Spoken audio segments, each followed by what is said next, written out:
Yes, hello students. So in previous video we talked about kingdom Monera. Under 5 kingdom we have Monera, Protista, fungi, Plantae and Animalia. So let's today learn about kingdom Protista. So when we talk about kingdom Protista include organisms with single cell, but these single cell organisms are eukaryotes. So in other words we can say single cell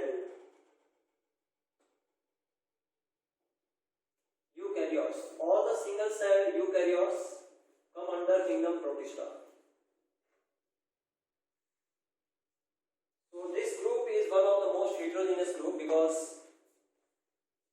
it includes variety of unicellular organisms. They may be heterotrophic, autotrophic. In autotrophic they may be photosynthetic also. Some of them may be parasites, symbiotic. Similarly, in their structure also there may cell wall present, cell wall absent. So this group have different type of habitats also. So one of the most diverse group.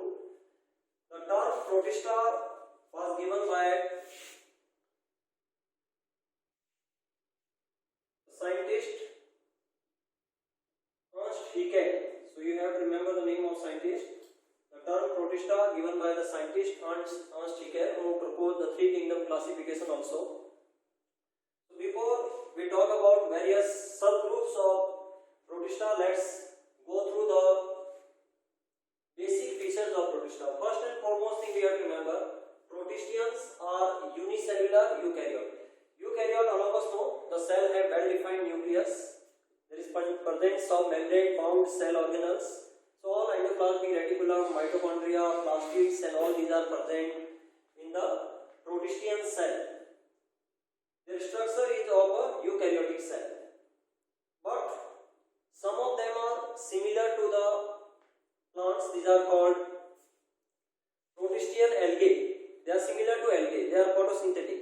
Some of them are known as the slime molds, which are similar to the fungus. That's why these are known as the Protistian fungus. And last group, or which are similar to the animals, are considered as the protozoan protist. So broadly we can say protist maybe like algae, which are photosynthetic. They may be like fungal, so fungal protist, or these are called slime molds. And third category, which are animal like, these are called protozoans, primitive animal like organisms, unicellular organisms, right? So they have similarity with all 3 groups. With the plant they are very similar to algae, which are photosynthetic. Some of them are saprophytic and similar to fungi. These are come under the group slime mold. And third category is heterotrophic and animal like are called protozoans. Okay. So here you can see broadly they are classified into chrysophytes, rhinoflagellates, euglenoids, slime molds, and protozoans. These are the major categories, major subgroups of kingdom Protista. Some of them are aquatic, some of them are parasites, some are present on the terrestrial surface also. They are like slime molds are generally present on the moist terrestrial surface. In the damp area these are present. So they form the connecting link. They form the connecting link between unicellular and multicellular. Like protozoans are connecting link between the unicellular organism and animals. Slime molds have features of fungi, so they are connecting link between the unicellular and fungus. So we can assume that they have mixed features of different group of organisms, right? They have, here as already I mentioned, they have well-defined nucleus. They have membrane-bound cell organelles. Some of them have flagella also. Flagella and cilia are their main locomotory organ. Besides that, there may be pseudopodia also. So when we talk about their nutrition, they may be photosynthetic, they may be saprophytic, they may be mixed isotropic means they do the photosynthesis as well as they can behave like heterotrophs. Okay, they can carry out some of them are holozoic also like amoeba, which can engulf the food and intake. So let's move to the next point, that is subgroup of kingdom Protista, and that is chrysophytes. Okay, so let's talk about chrysophytes.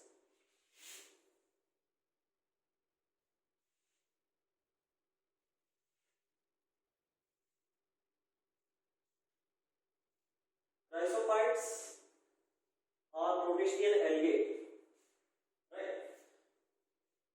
These are photosynthetic, present in aquatic habitat. Protistian algae means they carry out photosynthesis. So let's talk about chrysophytes first. Chrysophytes, commonly known as diatoms and golden algae. These are present in water. They are found in the fresh water as well as in the marine environment, in the sea water. They are commonly represent the planktons. So they are photosynthetic planktons, so we can call them as the phytoplanktons. Planktons are microbes or unicellular protists which freely float on water. They cannot move by their own movement. With the water currents, they keep moving on the water surface. So they are free floating microbes. They are free floating protistians. Okay, these are called planktons, and these planktons are the major producer. These are the major producers of water or aquatic habitat. They have very important role to play in the aquatic habitat. These are unicellular, microscopic, even though they are the major producer in aquatic habitat. Why they are major producer? Because they are photosynthetic. They have pigments also, photosynthetic pigments. When we talk about their cell wall consists of two flap-like structures. So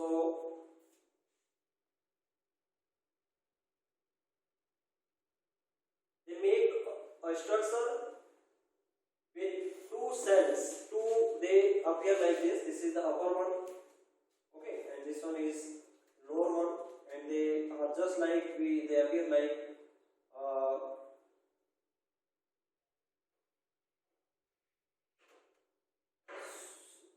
soap box like structure. Okay, the cell is inside the cell wall, which is soap box like structure.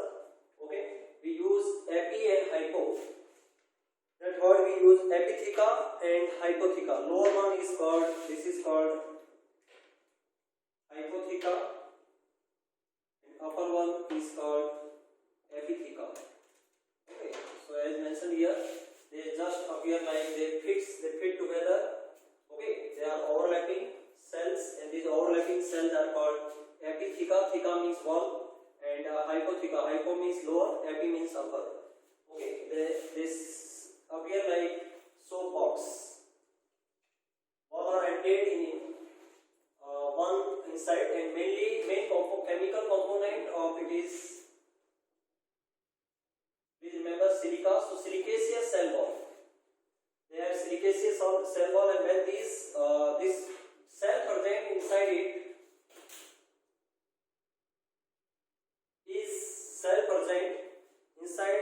it is called frustule. This is called frustules, and when these cells die, covering is made up of silica, so that remain as the residual, and residual part of cell wall lead to formation of the accumulation of this silicaceous cell wall lead to formation of diatomaceous earth. They are present from billions of years, and they deposit at the bottom of sea, and they make diatomaceous earth. And this diatomaceous earth, we have to remember, have many economic importance. So diatomaceous earth. From billions of years they accumulate and they are very hard, they are rigid and gritty, okay, porous, made up of fine silica. So they are used for various purposes. Diatomaceous soil is used in polishing. They are also used in filtration of oil. Filtration of oil means during refining the mineral oils, they are heated at very high temperature. So this soil is heat resistant. Other filters cannot be used to filter the oil, as well as this is made up of silica, not reactive with any of the chemicals. So these are used to filter the syrup also. Right, and most important thing is considered as these phytoplankton are considered as the major producer of the sea. Oceans, these are the major producer of the sea. Right. So please remember their cell wall is mainly consist of silica, and the silicaceous cell wall, when these organisms die, deposit at the bottom of sea, and that deposition lead to formation of diatomaceous earth. These cells are photosynthetic. They have chlorophyll A, chlorophyll B, and certain amount of fucoxanthin also present. Next group of protista is dinoflagellates.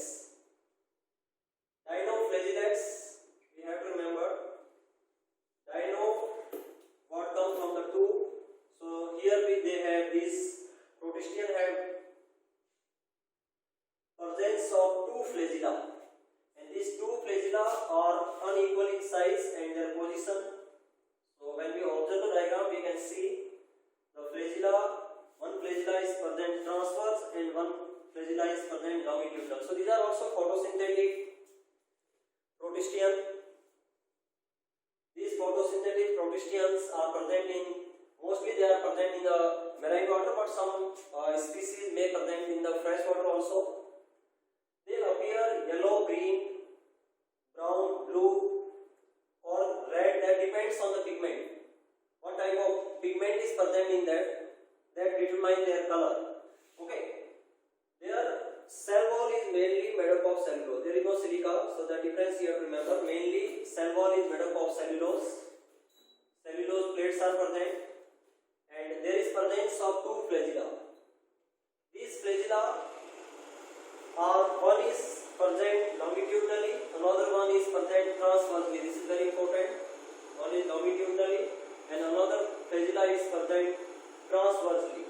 Transverse flagella come out from the furrow of these two cell wall plates. Some of the members of dinoflagellates, when we talk about reproduction, they are photosynthetic, they are also plankton. When they reproduce, there is a rapid fission, and due to fission, huge population is generated. And if their color is red, if they have red pigment, even the complete sea appear red. Complete area where they are multiplying, due to presence of their large number, huge amount, the complete water of that part appear red, and that lead to red tides. Complete sea water appear red. So dinoflagellates example we have to remember. Goniaculates is the most important example. This example we need to remember. Goniaculates is one example given here, responsible for red tides. Many times people consider this as some supernatural phenomenon that happening in the sea, but that red color of water is not due to, even these microbes are not visible with the naked eyes, so water completely appear red. Okay, and this red color of water is due to excess growth of dinoflagellates like goniaculates. So please remember, red tide is due to dinoflagellates. These goniaculates release large amount of toxin or poison. These are toxic, and that toxin lead to death of aquatic animals, mass death of aquatic life. This may lead to death of aquatic life. This is very important. Even they kill many marine animals like fish and all. So in this we can say they have two flagella. Arrangement of flagella is very unique. That is the transverse, and arrangement of flagella is transverse and longitudinal. Okay. Next group we have, that is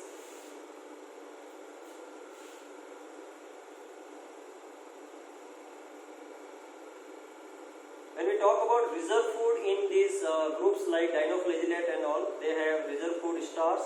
Along with the stars, there may be presence of some oil also. And we discussed they have two flagella which are unequal in size, unequal in position. So this kind of condition is called heteropond condition. And presence of pigment make them some bioluminescent also. Okay. So besides used in for this purpose, they are also used to make the material which can be seen from far away. Okay, these are used in bioluminescence is also for them. Next group is Euglena. This group is unique in relation to its nutrition. We have to notice certain points. Euglena is mixotrophic. Euglenoids are mixotrophic. Example is Euglena given over there. Mixotrophic means they act as heterotroph and autotroph both. Autotroph means they are photosynthetic. This type of nutrition is called mixotrophic nutrition. Generally they are autotrophs because they have pigment present in their chlorophyll. But in certain case, in absence of sunlight, they may act as heterotroph also. Another difference in this group from previous group is they don't have cell wall. Instead of cell wall, they have presence of proteinaceous layer, protein-rich layer, and that is called pellicle. Okay, so this word is very important. They have pellicle instead of cell wall. So they are devoid of cell wall. They don't have cell wall. Instead of cell wall, they have the pellicle. Okay, which is made up of protein. So pellicle make their body elastic, flexible. They do not have a fixed, what we can say, very hard, rigid cell wall. Body shape is fixed, but comparatively, their body surface lining is flexible. Then we can see here there is presence of two flagella. Okay, flagella are unequal in size. One flagella is short and one is long. Okay, these are also, when there is presence of two flagella, we use word organism is biflagellated. Okay, so these are also biflagellated. There is presence of two flagella. One is long, another one is short. In presence of sunlight, they are photosynthetic, but when they are deprived of sunlight, they behave like heterotrophs. That is also very important. And when there is no sunlight, they may behave as a predator. They predate on the very small organisms. So, Euglena have features of both animals as well as plants. Okay, so this can be considered as the connecting link between plants and animals. So it have plant-like features, it have animal-like features. Plant-like features, presence of chloroplast, presence of chlorophyll, and photosynthetic. And animal-like features, there is presence of pellicle, absence of cell wall, and they are heterotroph. They can carry out they can be predator and feed on the small microbes. Okay. Next group of this one is slime mold. Slime molds is very interesting and important group. Slime molds are protistian fungi. So when we talk about fungi we know are always saprophytic. So when we talk about their mode of nutrition, they are saprophytic. They are not exclusively aquatic, they generally grow in the damp soil. Damp soil means where there is a huge amount of moisture is present. Along with moisture, there should be presence of certain amount of dead organic material. When we talk about saprophytes, sapro means dead, phytic means their nutrition. So they generally present in the place where large amount of saprophytes, slime molds are Protistian fungi. Okay, saprophytic. Their mode of nutrition is saprophytic. They depends on dead and decaying substance. Okay, so nutrition is very important. They are not autotrophic. They are not photosynthetic. They are saprophytic. Saprophytic is one of the mode of the heterotrophic nutrition. So they have their body undifferentiated thyroid, and this body is called plasmodium, and that plasmodium is spread on the dead and decaying, like decaying leaves, decaying parts of the plants are present on the substratum.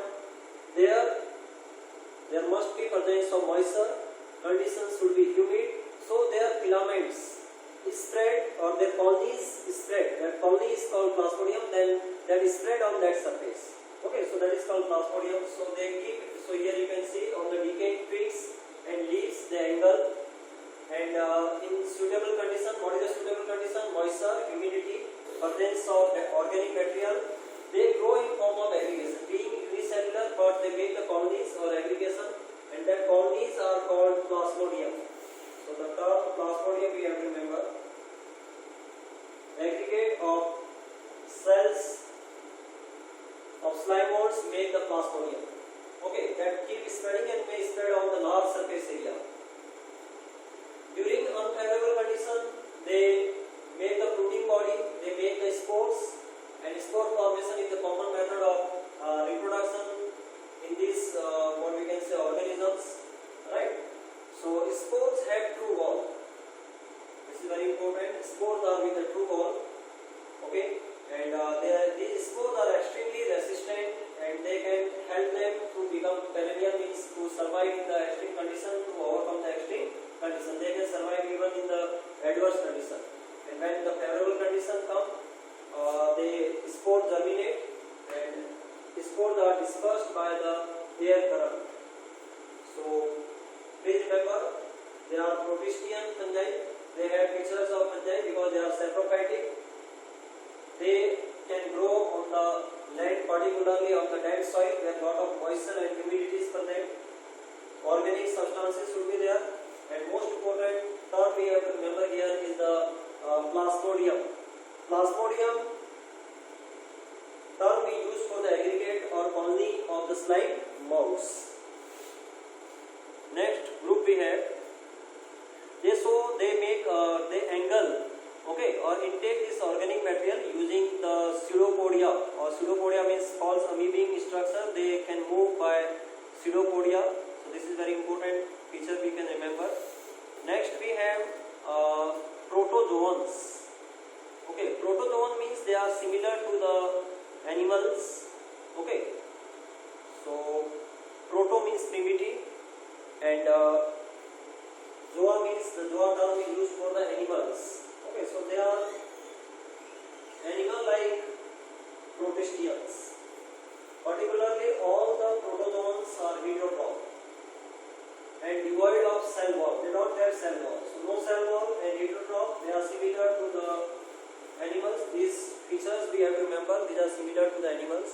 They are generally predators or parasites. Predator means they kill the microbe and eat, or they act as pathogen. They may be ectoparasite or endoparasite. Okay, they are primitive relatives of animals. Now further, they are divided into 4 groups. First group of protozoan is called amoeboid protozoan.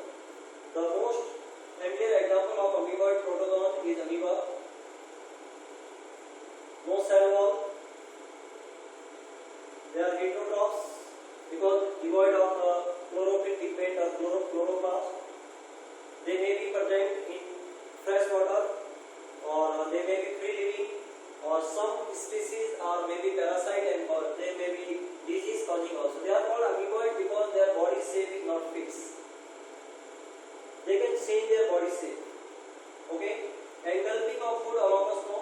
They can engulf their food with the help of the pseudopodia.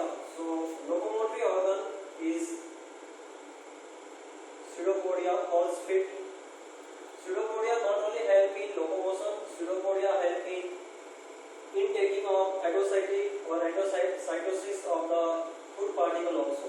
Pseudopodia are the locomotory organs. So amoeboid protozoans are the organisms generally found in fresh water, sea water, or they may present in the moist soil also.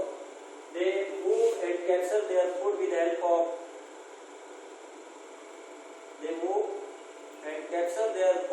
of pseudopodia or false fit. Okay. Then next group is called flagellated protozoans. Flagellated means they have flagella on their body. So flagellated protozoa are trypanosoma, leishmania. These are pathogenic. These may be endoparasite. They cause the diseases in the human. So like sleeping sickness is caused by trypanosoma, kala adar is caused by leishmania. Okay. They have flagella. There may be single flagella, two flagella. They are generally parasitic. Locomotion with the help of flagella. Third group, ciliated. They have presence of cilia on their body surface. The best example is paramecium. They help in cilia, help in locomotion. They have opening, large opening. Okay, thousands of cilia, large opening present, cavities present. That is very important. Is called gullet. From this gullet they intake the food. Paramecium have two nucleus, macronucleus, micronucleus. Body surface is called panicle. They have fixed shape of their body surface. Okay, movement, coordinated movement of cilia help in the movement. Last group of protozoan is called sporozoans. So they don't have any locomotory organs. The best example is Plasmodium, which is a malarial pathogen. They reproduce by spore formation. They are generally parasites. So here it is given. The best example is malarial parasite or Plasmodiums. Okay, so they have gametozoid stage, sporozoid stage. They are generally present as a parasite and they may cause disease. But their locomotory organ, please keep in mind, locomotion organ are absent, no cilia, no flagella, no pseudopodia is present. So broadly we have classified protozoans into four categories: amoeboid, flagellated, ciliated and sporozoans. So this is all about the kingdom Protista. So in next video we will talk about kingdom fungi.